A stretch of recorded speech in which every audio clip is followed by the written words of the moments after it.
오늘이 1월 18일이네요. 목요일. 벌써 아침 10시 넘어가고 11시로 가고 있습니다. 어머님 지금 일어나시려고 지금 꿈지럭거리시네요.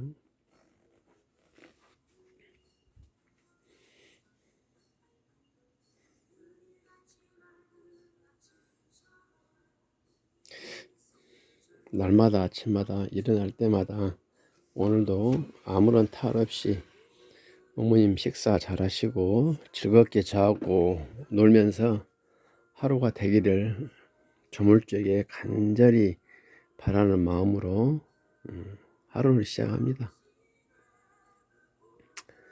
제가 가족요양을 이제 5년차에 접어드는데요. 5년차에 접어들면서 제가 판단하는 가족요양의 모범이라 할까요? 베테랑이라 할까요? 그것은 제가 생각하기에는 첫 번째가 안전사고가 안 나야겠죠. 보통 나이 드신 분은 안전사고가 항상 수시로 순간 방심하면 문자 그대로 순간 방심하면 안전사고가 납니다. 그래서 침대 밑으로 낙상한다든가 물을 드시다가 살에 걸린다든가 이런 일도 있어요. 밥을 드리는데 혹은 국을 드리는데 뜨거운 걸 그냥 드리는 경우도 있어요. 그래서 안전사고 안 나야 되고, 두 번째는 위생청결 문제인데요. 위생청결 문제는 가족요양의 서비스 질하고도 관계가 되는데요. 그 절차와 내용이 서로 이렇게 상충을 해요. 빨리 하다 보면 위생 청결 문제가 떨어지고 천천히 하다 보면 적게 서비스가 안 되고 이런 면이 있습니다. 그러나 베테랑들은 이 두 개를 적절히 조화를 잘 하죠. 이게 말이 적절히 조화를 잘 하지 이게 어려워요. 왜 그런 거니? 제 어머님을 놓고 보자면 어머님은 일단은 봉사하세요. 원래는 봉사가 아니었는데 1년 전부터 한 10개월 전부터 이렇게 서서히 봉사가 돼가지고 한 6개월 전에 완전히 실명을 하셨거든요. 그 다음에 팔다리를 못 써요. 혼자 일어서지 못합니다. 그 다음에 치매 걸리고 우울증 걸렸고 틀니를 하셨고 이런 상황이거든요. 이런 상황의 환자를 내용과 절차 면에서 모험적으로 가족요양하는 것은 사실상 여러 가지의 시시각각 제한이 따르는데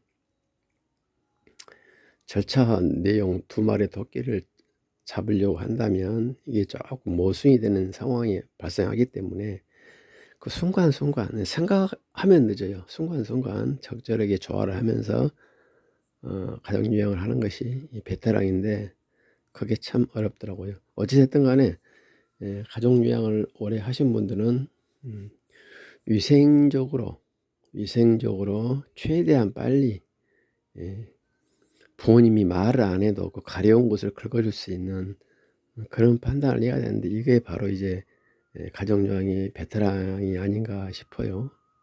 이것은 안전사고도 아주 관련이 깊습니다. 이제 그 다음에 이제 베테랑은 말 못하는 노인분들이기 때문에 자기 부모의 심리 상태를 간파해야 되고 말 못하고 어물어물하는 치매 환자이기 때문에 부모 상태를 봐서 몸 상태나 입놀림으로 봐서 의역을 해가지고 대처를 하는 게 또 베테랑이더라고요. 가만히 보니까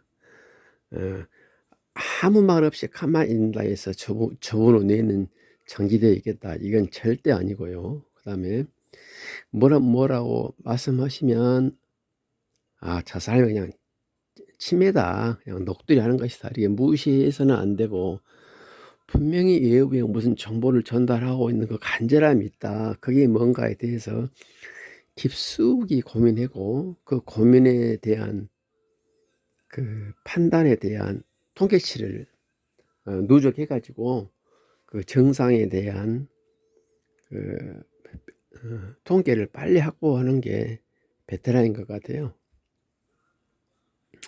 이제 예를 들자면 여러 가지가 있겠죠. 식사 후에 1시간 이내는 소변이나 대변을 보시는데, 소변, 대변, 소자나 비읍자 끊이지도 않고 뭐라 계속 하시면, 그것은 저희 어머님 같은 경우에는 화장실 가고 싶다, 이 말입니다. 그게. 그래서 제가 이제 뭐라고 하면 제가 역으로 어머님한테 말하죠. 어머님, 소변 보실까요? 이제 제가 표준어로 말했는데, 우리 전라도 말로는 소변을 소매라 그래요. 소매 볼까요? 이렇게 하면 고개를 끄덕끄덕 하십니다. 혹은 얼른 가, 이렇게 말을 하십니다. 아주 급하다 표현이죠. 예. 이제 이런 것을 말씀하시는 거예요. 그 다음에 이제 밤 9시나 10시 됐다거나, 혹은 의자에 앉아서 한 2시간 이상 앉아 있는데 계속 뭐라고 하시면, 그것은 침대에 눕고 싶다, 이 표현이거든요. 근데 눕고 싶다, 침대, 이렇게 표현을 안 하죠. 다만 어머님께서 확실한 의사표시 하신 경우는 물 달라는 것입니다. 정확히 물 달라고 이렇게 말씀하시더라고요. 예, 그런 경우. 그 다음에 또 몸을 자주 긁는 경우가 있죠. 이런 것은 이제 목욕을 해야 되는 신호고요. 예를 들어서 이렇게 해가지고 그 입놀림과 상태, 혹은 그간의 통계로 봐서 적기에 올바른 가정요양 서비스를 하는 것이 베테랑이 아닌가, 그런 생각을 합니다.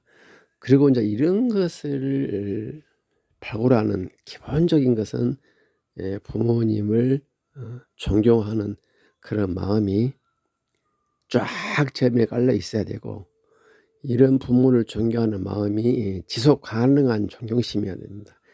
일회성에서는 안 되고,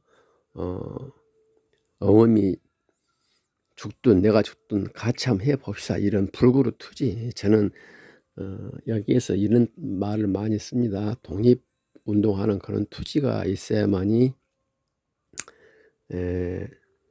가족여행을 한다. 어찌 보면 이건 좀 과격한 표현인데요, 사실상 그렇습니다. 가족요양은 나의 어떤 정신과 노력으로서 부모님을 요양하는 일이지만은, 솔직히 표현하건대 자기 자신과의 싸움입니다. 엄청난 고독, 외로움, 그 다음에 그 앞이 안 보이는 캄캄함 속에서 장기간 부모님께 올바른 서비스를 해야 된다는 이런 대원칙이지 않습니까? 그러려면 자기 자신과 싸워서 그걸 극복을 해야 됩니다. 그 속에서 아까 말한 여러 가지의 그 올바른 가정요양 매뉴얼을 자기가 발굴을 한다는 것은, 제가 보기에는 그 어떠한 고독에도 흔들리지 않는 그런 독립투사 같은 의지, 신념, 그 다음에 부모님에 대한 절대적인 경외감, 이런 것이 있지 않고서는 조금 힘들다고 봐요. 오늘도 가정요양 하시는 분들, 어차피 하는 거 조금 더 적극적으로 부모님을 관찰하는 오늘 하루가 되었으면 합니다. 다음에 뵐게요.